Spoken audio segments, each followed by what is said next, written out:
En este momento, mientras lees esto, hay una galaxia entera moviéndose hacia ti. No metafóricamente, literalmente. Andrómeda, una estructura de 1 billón de masas solares, más de 400.000 millones de estrellas, se desplaza en este instante hacia la Vía Láctea a 110 kilómetros por segundo. Cada segundo que pasa está 110 kilómetros más cerca. Lleva haciendo esto desde antes de que existiera la Tierra, y no hay nada que lo detenga. Lo que nadie te dice cuando hablan de esta colisión es lo que realmente significa para todo lo que conoces. No para las galaxias, que son estructuras abstractas difíciles de visualizar. Para el sistema solar, para la posición del Sol en la galaxia, para cualquier planeta que orbite alrededor de él dentro de 4.500 millones de años. Quédate hasta el final de este video, porque cuando lleguemos a hablar de lo que les ocurre a los sistemas estelares durante el impacto y de la probabilidad real de que el Sol sea expulsado al vacío intergaláctico para siempre, vas a replantearte completamente la idea de que la Tierra tiene un futuro asegurado en esta galaxia. Andrómeda está a 2,5 millones de años luz. Es la estructura más lejana visible a simple vista desde la Tierra, un manchón tenue en la constelación de Andrómeda que los astrónomos medievales confundieron con una nube. Hoy sabemos que es una galaxia completa, hermana de la nuestra en tamaño y estructura, es menor que numeral 0, 2,5 numerales mayor que, y que viene directamente hacia nosotros. La pregunta es ¿cuándo? Y la respuesta que los modelos actuales dan con una precisión que debería inquietarte es esta: en aproximadamente 4.500 millones de años, el primer contacto gravitacional comenzará. No el impacto final, el primer contacto. El proceso completo de fusión tardará varios miles de millones de años más. En 2012, un equipo de astrónomos del Space Telescope Science Institute, liderado por Roeland van der Marel, utilizó el telescopio espacial Hubble para medir con una precisión sin precedentes la velocidad y la trayectoria exacta de Andrómeda. No solo su velocidad de aproximación radial, que ya se conocía desde 1912 gracias a Besto Slipher, sino su movimiento lateral, el llamado movimiento propio transversal. Lo que encontraron eliminó cualquier duda. Andrómeda no va a rozar la Vía Láctea. No va a pasar de largo. Va directamente hacia el centro galáctico. La colisión es frontal. Van der Marel y su equipo publicaron sus resultados en The Astrophysical Journal y las simulaciones que generaron a partir de esos datos mostraron algo que los astrónomos esperaban, pero que ver renderizado en detalle resulta difícil de procesar. Dos galaxias espirales, cada una con cientos de miles de millones de estrellas, atravesándose mutuamente en cámara lenta durante miles de millones de años, deformándose, intercambiando materia, expulsando sistemas estelares enteros al vacío, es menor que numeral 0, 2,5 numerales mayor que, y eventualmente fusionándose en una sola galaxia elíptica gigante. El resultado final tiene ya un nombre provisional: Lactómeda. Una galaxia sin brazos espirales, sin la estructura que le da forma a la Vía Láctea tal como la conocemos, una masa esférica de estrellas viejas y gas agotado, dominada por un agujero negro supermasivo, que será el producto de la fusión de Sagitario A con el agujero negro central de Andrómeda. Eso es lo que queda al final. Pero lo que ocurre durante el proceso es donde las cosas se ponen verdaderamente perturbadoras. La intuición que la mayoría de la gente tiene sobre una colisión galáctica es que las estrellas chocan entre sí, que hay explosiones, destrucción masiva, impactos directos a escalas estelares. Esa intuición es completamente errónea, y entender por qué es errónea hace que la realidad resulte aún más inquietante. Una galaxia no es una masa sólida de estrellas. Es espacio vacío con puntos de luz extremadamente separados entre sí. Si el Sol fuera del tamaño de una naranja, la estrella más cercana, Próxima Centauri, estaría a más de 4.000 kilómetros de distancia. 4.000 kilómetros. Eso es la distancia de Madrid a Nueva York. Dos naranjas separadas por un océano entero. Y entre ellas, absolutamente nada. Cuando dos galaxias colisionan, las estrellas no se tocan.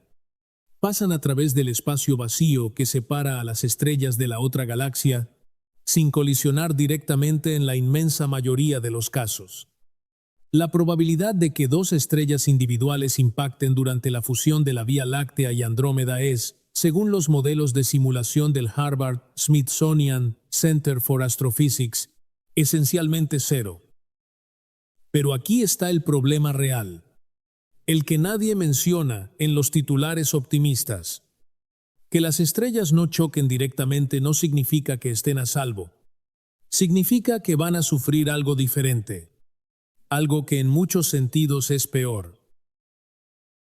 Las simulaciones muestran que durante las múltiples pasadas de las dos galaxias a través de una de la otra, las fuerzas gravitacionales masivas que se generan en los encuentros cercanos entre sistemas estelares alteran las órbitas. Estrellas que llevaban miles de millones de años en órbitas estables alrededor del centro galáctico son desviadas, aceleradas, lanzadas a órbitas nuevas, excéntricas, impredecibles. Algunas de esas estrellas serán enviadas hacia las regiones centrales de la galaxia fusionada, donde la densidad estelar es órdenes de magnitud mayor que en los brazos espirales donde hoy vive el Sol. Otras serán expulsadas completamente fuera de la galaxia, condenadas a vagar por el vacío intergaláctico durante el resto de la vida del universo. Si esto te está dejando con la sensación de que el sistema solar es más vulnerable de lo que te habían dicho, suscríbete al canal ahora. Cada semana exploramos el cosmos con este nivel de rigor, sin optimismo fácil, con los datos que la ciencia realmente tiene. Pero el verdadero problema no era ese. El verdadero problema es lo que los modelos dicen específicamente sobre el Sol. Las simulaciones de Van der Marel y su equipo, junto con trabajos posteriores del equipo de T.J. Cox y Abraham Loeb también en el Harvard-Smithsonian Center for Astrophysics, modelaron las trayectorias de millones de partículas test representando sistemas estelares durante las distintas fases de la colisión. El resultado para una estrella en la posición actual del Sol, en el brazo de Orión, a unos 27.000 años luz del centro galáctico, fue el siguiente. En el primer encuentro, dentro de unos 4.000 millones de años, hay una probabilidad de entre el 12 y el 20% de que la órbita del Sol sea significativamente perturbada. No destruida, perturbada. Lo suficiente como para que su posición en la galaxia resultante sea radicalmente diferente a la actual. Y hay una probabilidad de aproximadamente el 2% de que el Sol sea expulsado completamente de la galaxia durante el proceso de fusión. 2%. Ese número puede sonar pequeño, pero estamos hablando de la expulsión permanente del sistema solar al vacío intergaláctico, sin galaxia anfitriona, sin vecindad estelar, solo el Sol, sus planetas y el vacío absoluto durante el resto de la existencia del universo. Y si no es expulsado, la posibilidad más probable según los modelos es que el Sol acabe en la galaxia fusionada resultante es menor que numeral 0. 2,5 numeral es mayor que, pero en una posición muy diferente a la actual. En lugar de los 27.000 años luz del centro, podría encontrarse a 100.000 años luz, en la periferia del Actómeda, en una región de baja densidad estelar, con un cielo nocturno radicalmente distinto al que conocemos. Sin la Vía Láctea visible como banda de luz, sin las constelaciones actuales, con una galaxia elíptica enorme en el cielo donde antes había espiral, y probablemente solo, en un rincón del universo mucho más silencioso que este.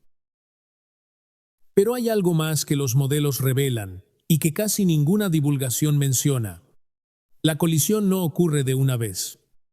No es un impacto único y terminal. Es un proceso de múltiples pasadas que se extiende durante miles de millones de años. En la primera pasada, las dos galaxias se atraviesan mutuamente. Los brazos espirales de ambas se deforman por las fuerzas de marea gravitacional. Se generan colas de marea, corrientes de estrellas y gas que se extienden por decenas de miles de años luz como filamentos luminosos. Las dos galaxias se separan de nuevo, pero la energía perdida en el encuentro hace que vuelvan a acercarse. Segunda pasada. Tercera pasada. Cada vez más deformadas, cada vez más mezcladas, hasta que la energía orbital se agota y los dos núcleos galácticos quedan atrapados en una órbita que se contrae progresivamente hasta la fusión final. Las simulaciones sugieren que el proceso completo tarda entre 6 y 10.000 millones de años, desde el primer contacto hasta la fusión nuclear definitiva. Durante todo ese tiempo, el sistema solar está siendo sacudido gravitacionalmente por encuentros repetidos. No catastróficos en el sentido de colisiones directas, pero sí en el sentido de que las órbitas de todo en el sistema solar, desde los planetas exteriores hasta los objetos del cinturón de Kuiper y la nube de Oort, estarán sujetas a perturbaciones que hoy no podemos predecir con precisión. La nube de Oort, ese reservorio esférico de cometas a 1 año luz de distancia del Sol, podría ser parcialmente dispersada por los encuentros estelares más cercanos durante las fases de mayor densidad de la fusión. Lo que eso significa en términos prácticos es una lluvia de cometas potencialmente aumentada hacia el interior del sistema solar. No garantizada, pero posible.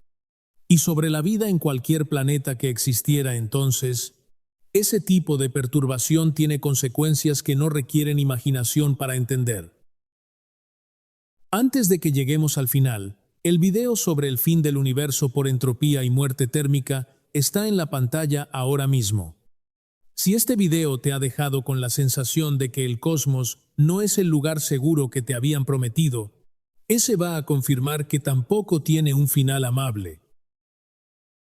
Lo que nadie te cuenta cuando los titulares dicen que la Tierra sobrevivirá a la colisión, que no habrá impactos estelares directos, que todo estará bien, es que esos titulares ignoran deliberadamente varias cosas. La primera es que dentro de 4.500 millones de años, el Sol habrá abandonado la secuencia principal. Estará en las últimas fases de su vida como estrella, expandiéndose hacia la fase de gigante roja.